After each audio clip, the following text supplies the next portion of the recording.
Hizbullah kembali menyerang Batalion Intelijen 8200 Divisi Galilea pada Minggu 1 September malam.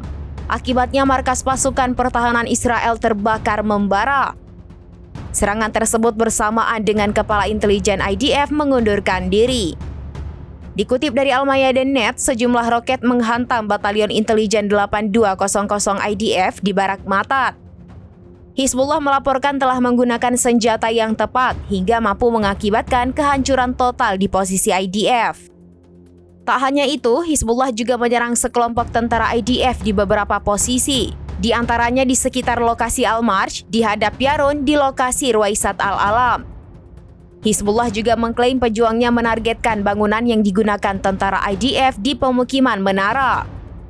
Di hari yang bersamaan, Kepala Unit 8200 Brigadir Jenderal Yossi Saril mengundurkan diri. Kondisi itu terjadi setelah unitnya gagal memperingatkan komando militer. Terlebih, Saril telah melakukan sederet kesalahan saat ia menjabat sebagai Kepala Unit 8200, termasuk kesalahan saat serangan Hamas pada 7 Oktober 2023 silam.